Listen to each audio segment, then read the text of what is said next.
Assalamualaikum anak-anak. Setelah kita mempelajari metode mencari FPB dan KPK, saatnya kita mempelajari penerapan soal FPB dan KPK dalam kehidupan sehari-hari. Bagaimana membedakan soal itu FPB atau KPK? Nah, Bu Eri punya dua contoh soal. Contoh soal ini nanti kita akan mencari mana yang merupakan soal FPB dan mana yang merupakan soal KPK. Nah, apakah kalian ada yang tahu? Nah, Bu Eri di sini akan memberikan kata kunci untuk mengetahui apakah soal cerita itu merupakan soal mencari FPB atau KPK. Untuk soal yang mencari FPB selalu ada kata paling banyak, sebanyak-banyaknya, sama banyak, jumlah yang sama, jenis yang sama, sama rata. Pasti soal itu adalah soal yang mengandung FPB. Sedangkan dalam soal cerita itu, jika ada kata sekali-kali, bersama-sama, bersamaan, bersama lagi, pasti soal itu mencari KPK, suatu bilangan. Pada kedua soal yang tadi. Nah, Bu Eri akan bacakan soal yang pertama. Bu Darsi membeli 28 kue bolu, 450 kue lapis, dan 500 kue donat.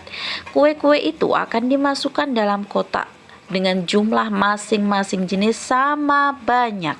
Berapa kotak terbanyak yang diperlukan Bu Darsi untuk menyimpan kue tersebut? Kita temukan kata kunci pada soal cerita adalah sama banyak. Pasti soal itu adalah soal FPB. Tadi kan sudah Bu Eri berikan kunci dari soal cerita FPB. Nah, nanti tugas kalian mengerjakan itu boleh dengan 3 metode yang kemarin sudah dijelaskan Bu Eri. Dengan mencari faktor, dengan pohon faktor, ataupun dengan metode tabel. Kita lanjutkan pada soal kedua.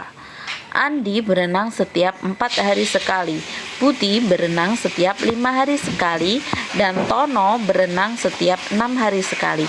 Jika mereka berenang bersama pada tanggal 2 Februari 2018, tanggal berapakah mereka akan berenang bersama lagi?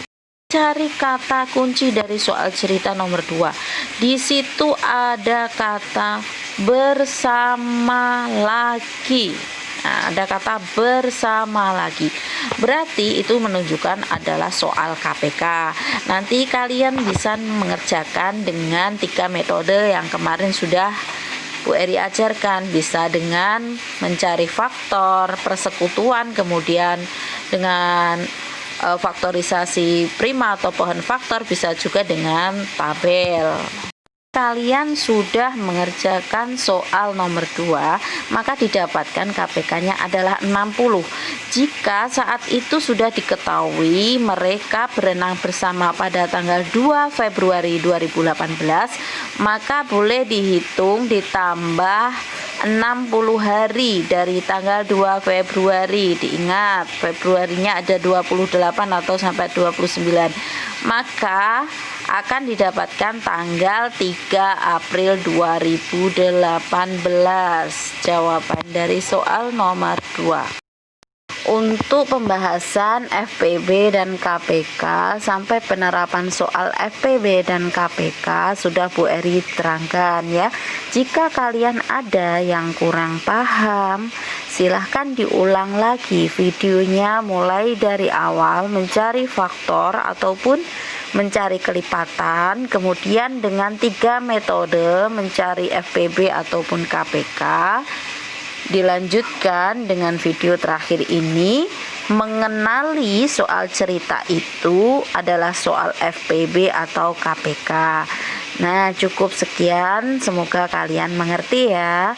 Selamat belajar, tetap semangat ya.